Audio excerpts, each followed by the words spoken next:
And away we go. All right.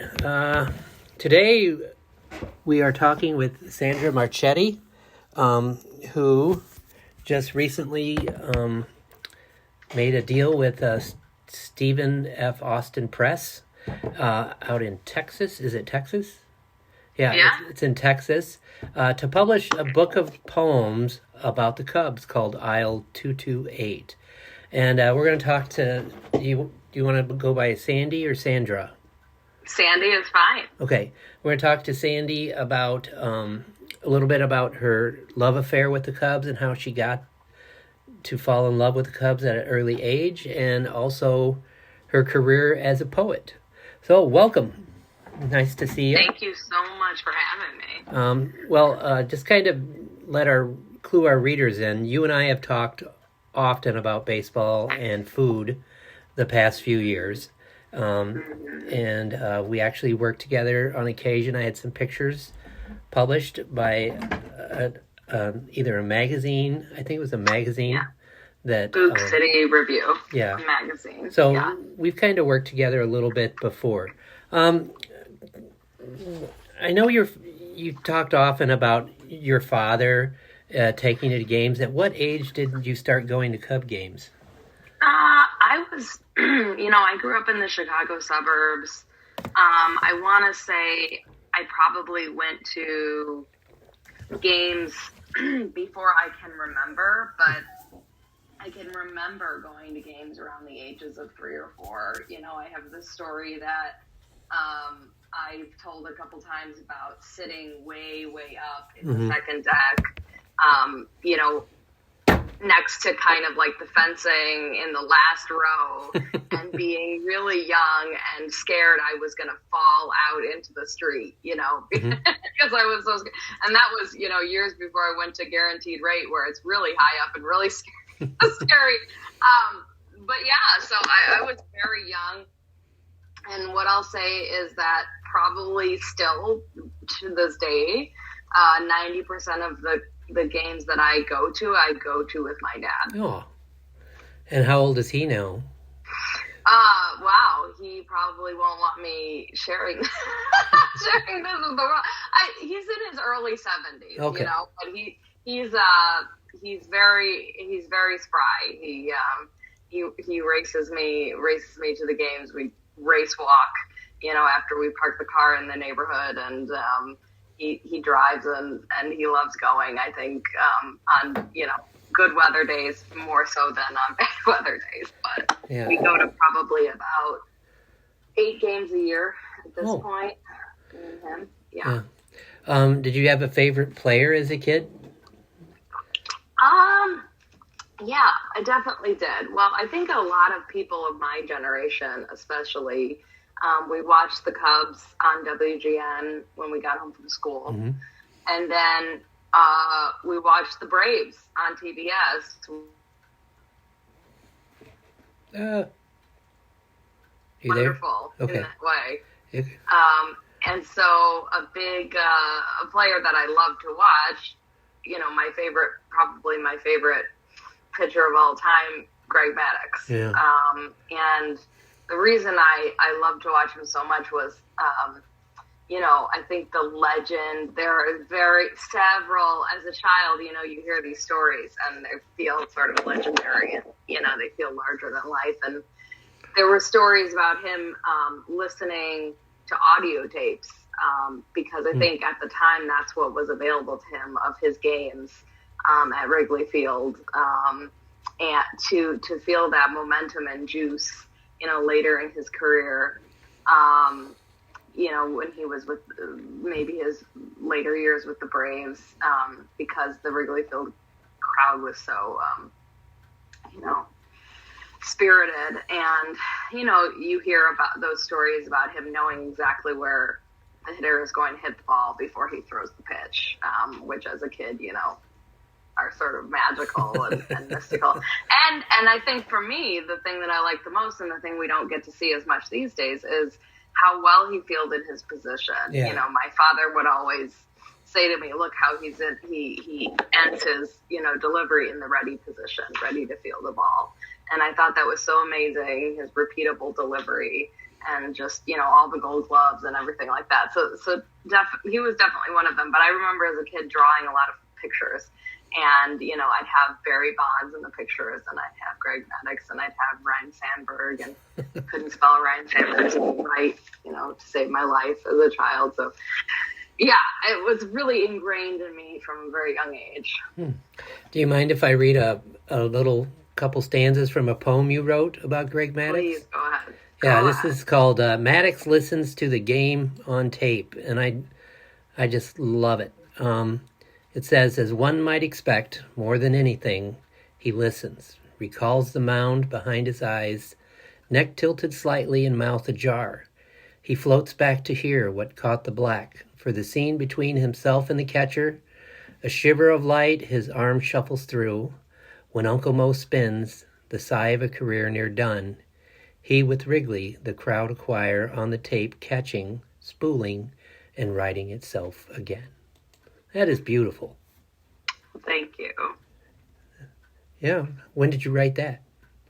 I want to say that was one of my earlier works for this book. I started writing these poems in 2013, 2014, when the Cubs were not a good team.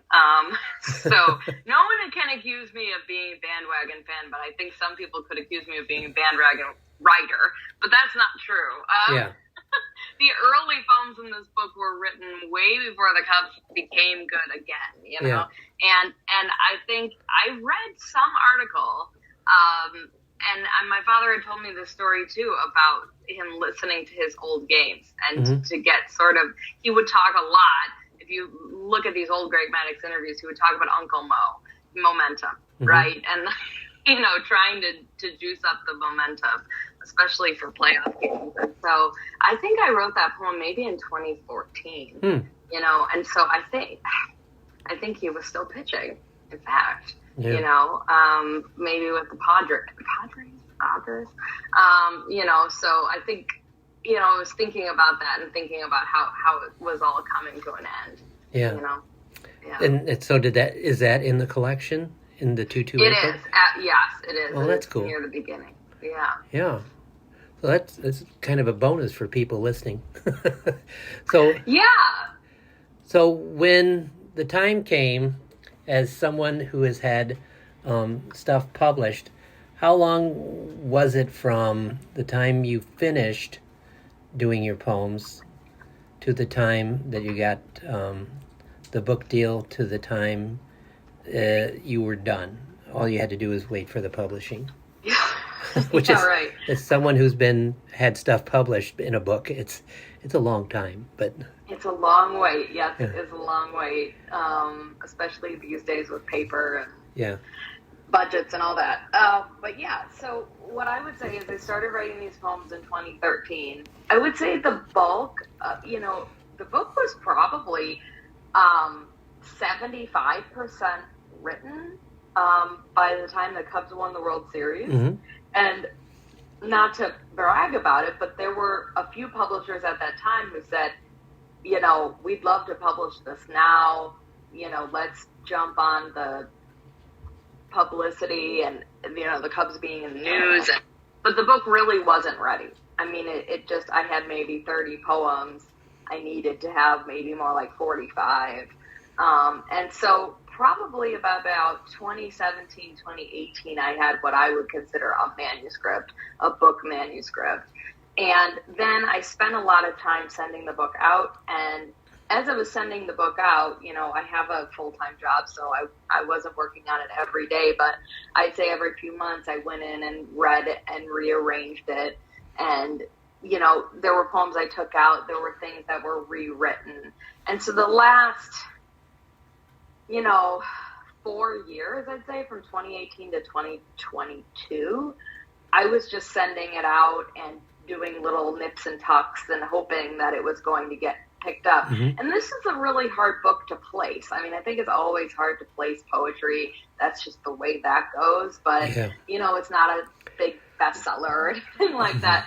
But, I think the sports audience, like I sent to many as sports publishers, but they weren't so interested because of the poetry angle. And then they were like, I love this, but I don't know how we can market it and sell it. Mm-hmm. And then the poetry presses were very much like, what is sports ball? And they were not interested at all, or felt that it wasn't really in their wheelhouse, or they couldn't do justice. So it took a long time to find the right publisher. And I was lucky that Stephen at Boston State, which is a university press, they published some other things that have to do with athletics, and they published a lot of poetry, and I think it was just the right fit. And so I think it got accepted maybe about a year ago now, and it'll be out this month. So yeah, I mean, you've gotten some pretty good comments here. John Thorne, who's the official historian for Major League Baseball, says that Sandra Marchetti knows that baseball, like life, is a struggle punctuated by victories, but ending in failure. This is a fine book of verse. That's pretty nice little review you got going there. It is really nice. What happened with John Thorne was so interesting. A mutual friend of ours connected us, and he was able to read my book as a manuscript several years ago, and he had nothing but compliments for me. He said, I've read a lot of baseball poetry, and I'm usually not impressed by it, but I really like this. And I was just bowled over. Yeah. And he does some work as a literary agent, and he sent the book out for me for about a year. Wow. And nothing really came of that, despite his best efforts. But he stayed on as a fan, and good. So when I said, "Hey, we finally got a hit here," he was like more than happy to provide a blurb. So I'm hoping that will bring some readers in. Yeah. Yeah.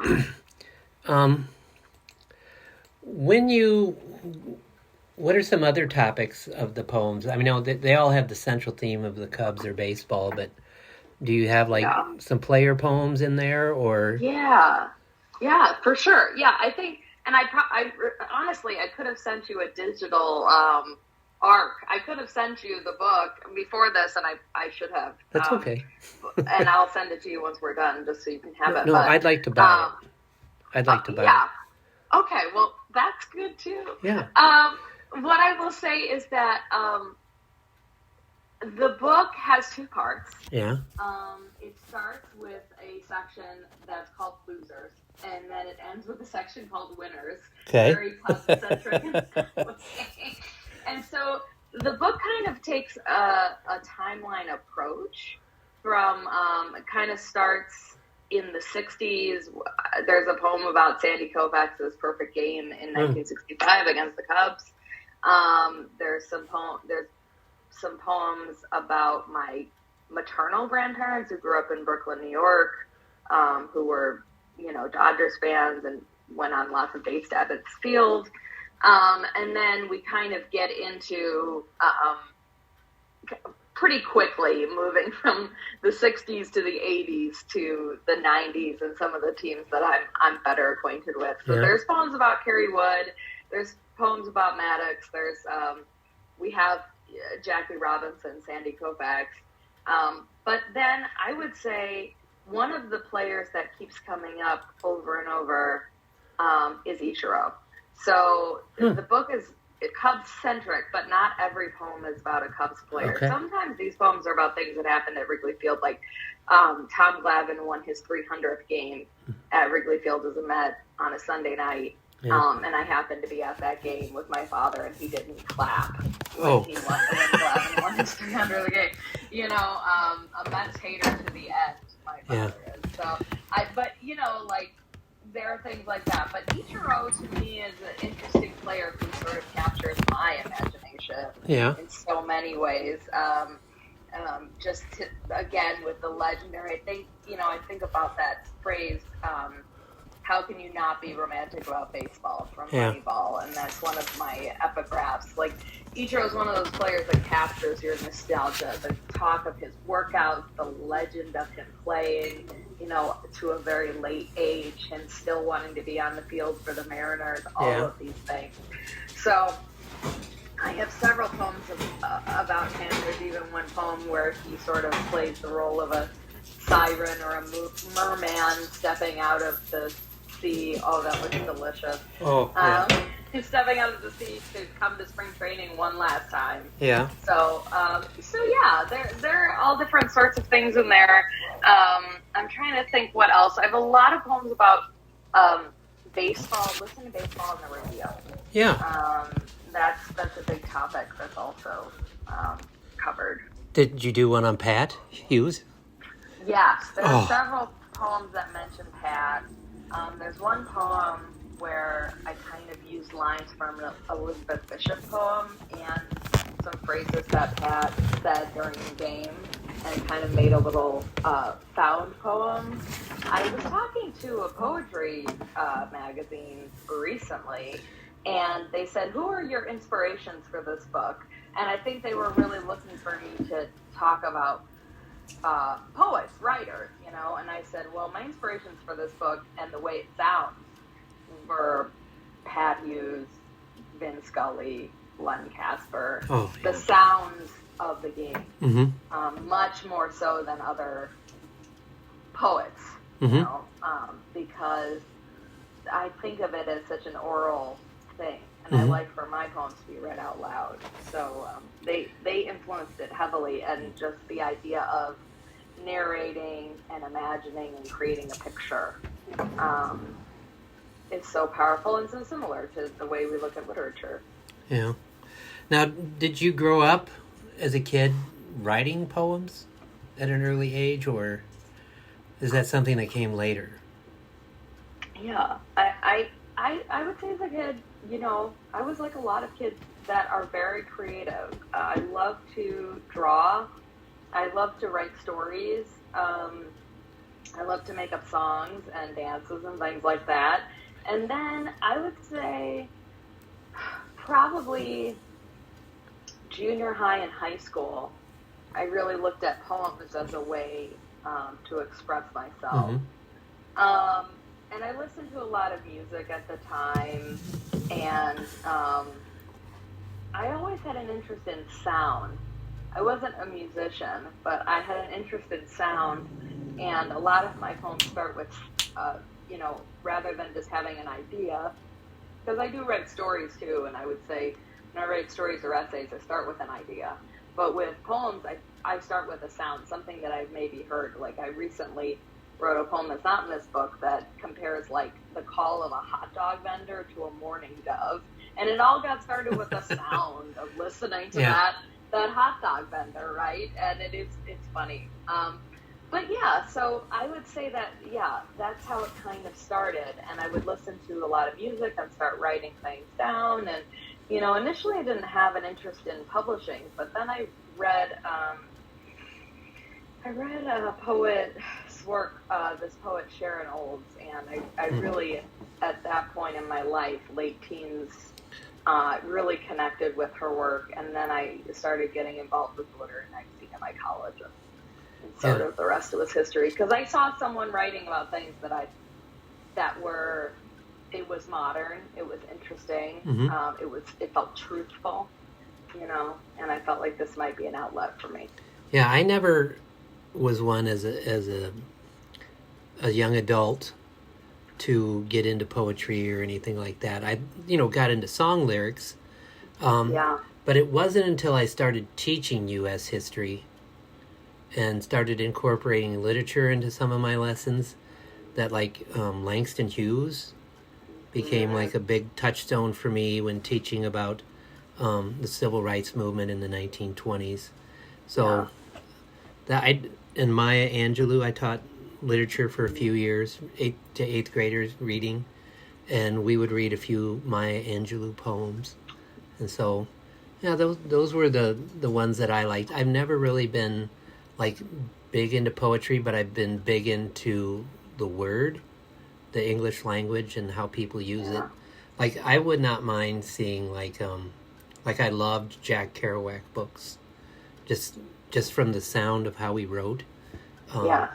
And so, yeah, I really get where you're coming from on how a lot of things start off with sound. Because, I mean, to me, there's nothing better and makes me more comfortable to hear Pat Hughes describe what the teams are wearing.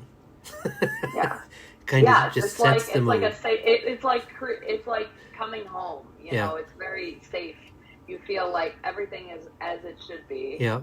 You know, and he has a rhythm. Like you talk about Kerouac, Steinbeck is another good example of someone who wrote with a rhythm that's almost poetic. Like you can sort of scan the lines, and it's just prose. It's just paragraphs, you know, but you can scan it and almost get a poetic meter. And Pat speaks that way. Yeah. He speaks metrically. I mean, you know, to a poet's ear at least, you know. And that's very calming. It's very soothing. And also the you know, when things get more action oriented, you know, he knows how to quicken his pace. And all these great announcers really do know how to do this and how to present things in a way where they're still clear, but yet you know the action is swirling around. It's like freezing those moments so that we can see them all. And it's absolutely magical. One thing I love about Langston Hughes you brought up is just the concision. His poems are so short, but yet they paint such a crystal clear view. And that's something that, you know, I've definitely learned from him. I, you know, could never do it that well, but just that ability to take 50 words or, you know, 75 words and really make something that you can actually see from it. And that's what these announcers do too. Yeah, when I went to college, it was the 80s, and I had read voraciously as a young child through about 5th or 6th grade, and then I started getting into sports, and I didn't read that much. But then when I got to college, I started getting into some Frank Herbert, and some of the older guys in the dorm across the hall were like juniors and seniors, and they recommended some stuff. But I started taking literature classes, and I started, you know, one class led to another, and I had not planned on getting a minor in literature in college. And I get my teaching certificate, and it says, okay, history, psychology, literature. I'm like, what the heck happened? But I took like 8 classes of reading, reading, and that's all I did. So, wow. I really fell in love reading in college because I had a couple really good reading teachers that taught me to appreciate 1800s American literature. And I don't know why, but I just tend to fall in love with books that were written then and then at the turn of the century. And I think, you know, I do like Kerouac, but, you know, it's hard for me to top some of the sci-fi guys, but I just love, like, Faulkner. I love A Rose. I love the short story. That's more my kind of thing, is something very brief, like Ambrose Bierce' Civil War Stories. I love that book. It's one of my favorite books. And then there's some other ones. Oh, Ray Bradbury. I love Ray Bradbury. Yeah, sure. Yeah, so absolutely. So that's interesting. So now that you've got this book written, you're doing little press junkets here and there, like little interviews? Yeah, and I'm going to go on sort of a book tour this summer. In fact, I think the events will start in May. Yeah. And I have a launch party planned for Chicago area near the ballpark. Don't have the date exactly firmed up yet, but social media will tell the tale. Yeah. And I'll be going around the Midwest reading from the book and doing some signings, and we'll see what else happens. You know, I mean, there's not a lot of money for publicity with university presses. No. So I'm just sort of doing an ad hoc thing. And, you know, what's great is there are so many people, like one beautiful thing about taking like 10 years to write a book is that you've sort of built in the audience a little bit because they've heard you like yap about it for 10 years. So there are a lot of people that I think are actually waiting to buy the book and are interested in buying the book. So I'm hoping, that I'll have some good conversations and, I'll be able to sign some copies for people and they'll be excited to see it when it's out. And I'll do as many events as I can. Have you thought about reaching out to the Cubs to like do a half an inning on the radio side? Oh my God, I'd love to. Yeah. Wouldn't that be?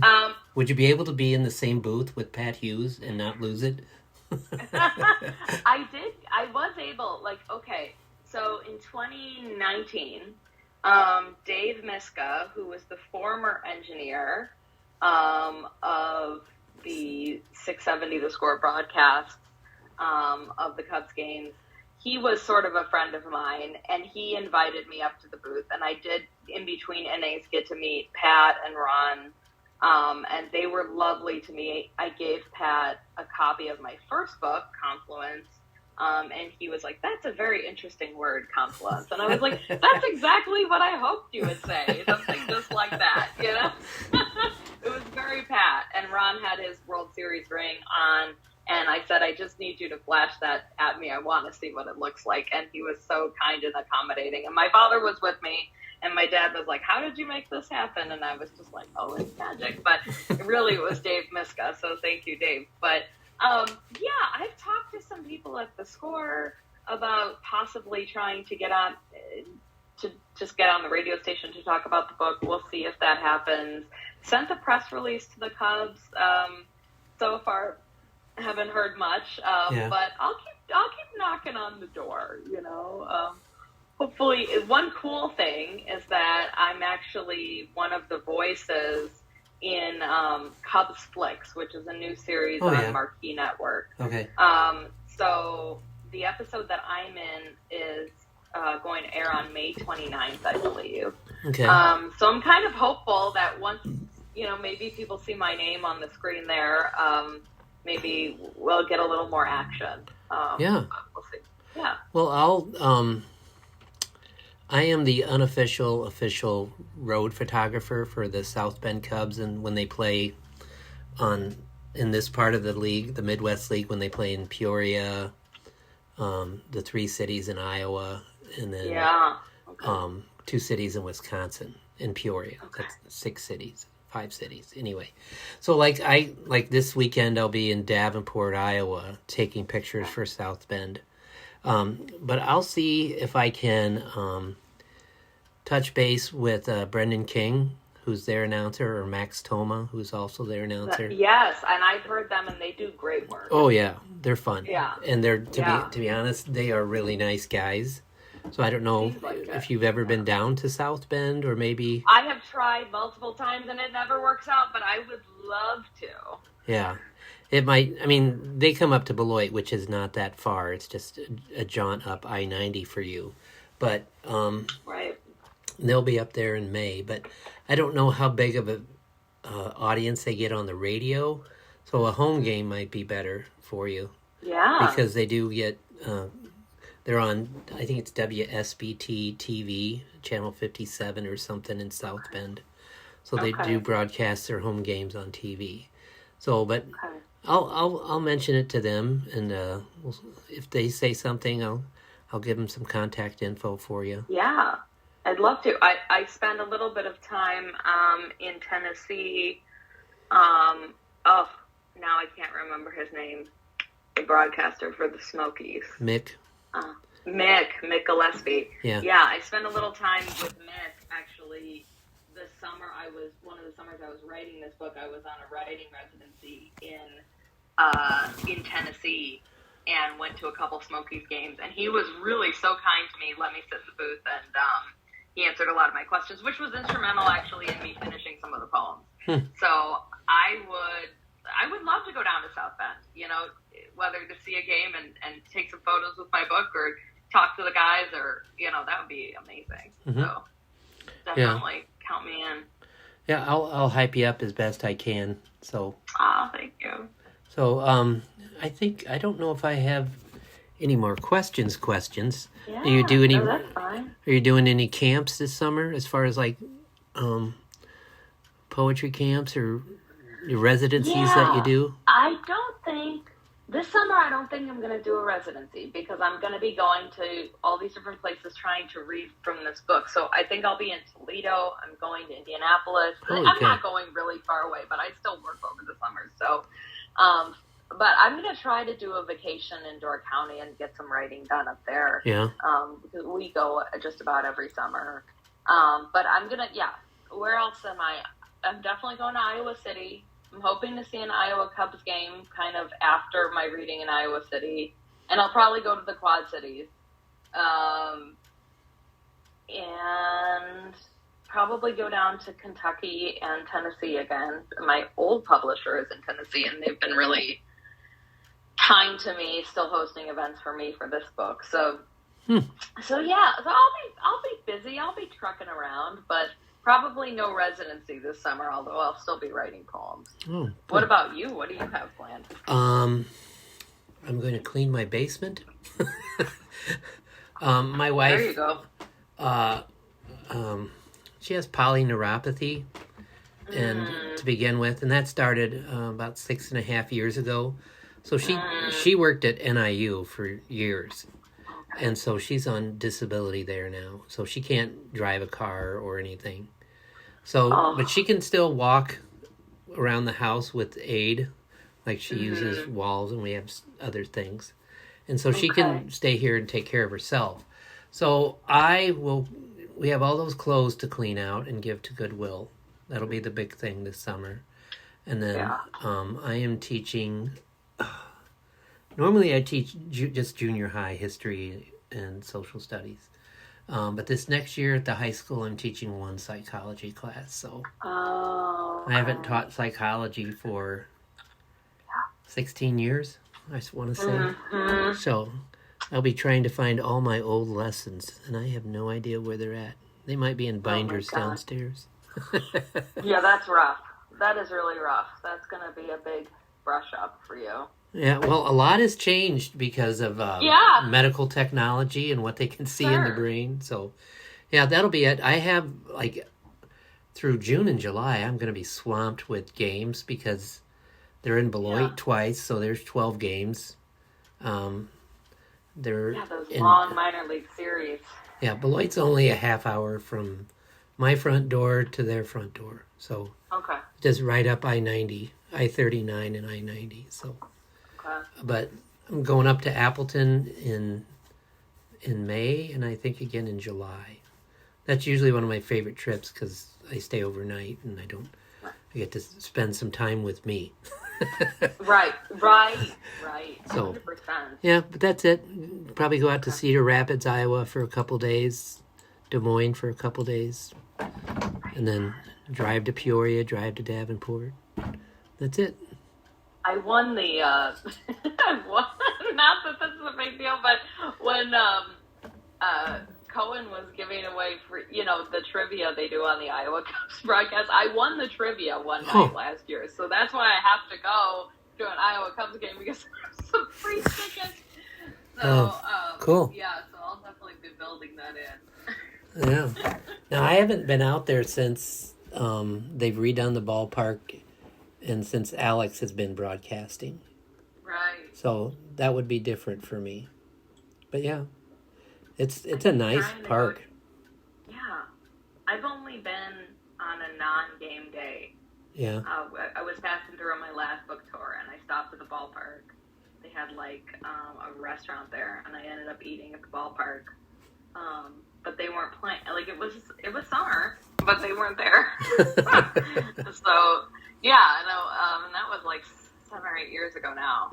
Yeah. So, but my father's really wanted to go to South Bend, and we keep not being able to quite get it done. Yeah. But we've heard so many great things about the ballpark there and the plaza and everything else, and so. Now, are you in the western suburbs? I'm in Lisle. Okay. So kind of, medium, 30 miles outside of Chicago. Yeah. It's about for me to get to South Bend, I have to go down to. I could drive in and catch 353. That would probably take me about an hour and 15 minutes, and then go around. But I just don't like driving in the suburbs, so I go down to LaSalle, Peru, and across underneath Joliet on 80. Oh, Takes me about 2.5 hours. Oh, okay. Yeah. That's a long way. So, okay. Big plans for supper? I don't know. You know, my husband is still working. He works remote. I'm going to ask him what he wants. Now, do you guys... go from there. Now, do you guys cook together? You know, we do sometimes. I don't know if you know this. My husband is a trained chef. Like, he went to school for it. Yeah. But he doesn't really cook as much anymore. But he taught me all of his tricks. That's kind of like how... I loved to cook before that, but let's just say my skills weren't where they are now. But he taught me a lot, especially knife skills and different types of cooking methods I never would have done on my own. So he'll cook if I'm sick, if he wants to, which is rare. He'll do the grill, even though I grew up grilling and my father grills a lot. We use charcoal grills. Like, I think he's just sort of adopted that he likes doing it. But I'm the one who cooks the most. I mean, but you know, he'll do a good job of kind of teaching me little things. I think he got worn out. Like, he worked in restaurants and hotels. It's a burnout for business. years. Worked those crazy schedules. Oh, yeah. Just, I think he got to a point. And you know, one thing I will tell you about dating or marrying most chefs that I know, like I've only dated and married one, but like most of the chefs that I know, they're not picky eaters because they cook all the time. So if someone else cooks for them, they're just happy. Yeah. You know? You'll just well, when I got out of college in 1986, that was in between baby boom and Generation X students. So there were not many teaching jobs. So I took a job in a restaurant for a few years before I started working at Northern, and then eventually taught at DeKalb for a year. And then I've been at the school I've been at for 30 years. So wow. It's that I tell my wife, I'm like, you know, nothing good happens after midnight, because I was young, I was a bachelor, I'd get out of work at 11 o'clock, and it was just like, when I quit the restaurant business to come up north and work at NIU, I was 5'11" and 138 pounds. I was like, holy cow! Now I'm like, you know, 180 something. But but yeah, it's I learned a lot about cooking and preparing food and beef. Learned a lot about cooking beef and the different types of beef. But yeah, I did not like to cook for years at home. As like prepackaged food or vegetables and fruit, something I didn't have to do anything with. But now I love to cook. Like I love to make. My wife loves. She says I make the best grilled cheese in the world, but that's great. Yeah, but that's not that big of a deal. But like, it sounds great. Yeah, from breakfast dishes to steak to my version of fried potatoes. I'm a very Southern style cooker. So when I see your stuff, which is a little bit more urban, I'm like drooling on my computer every time I see you post pictures. So my husband, he's influenced my style, but I'm way more Midwestern than him. Like, I like my meat and potatoes so much. Oh, like, I'm the worst, I'll probably, I need to make sure I keep up with my exercise, but I love that stuff. And I think if he was cooking all the time, we'd have like Asian fusion dishes and we'd have like a lot more European food. But I like it this way. Yeah, I can't wait what I've been doing lately is a lot of dishes on Sunday that I slow cook over the day. Like ribs or ham or a roast or a pork roast. And then I can have that all week for lunch. And Yeah. My wife does not cook at all anymore unless it's fried chicken, and she makes southern fried chicken with white gravy, homemade gravy. Oh, wow. And then I make the mashed potatoes, and then that's my kind of meal right there. I love fried chicken. That's one of my biggest vices. I don't make it. I have not mastered that in any way, but I love a good piece of fried chicken when I can get it. She uses that.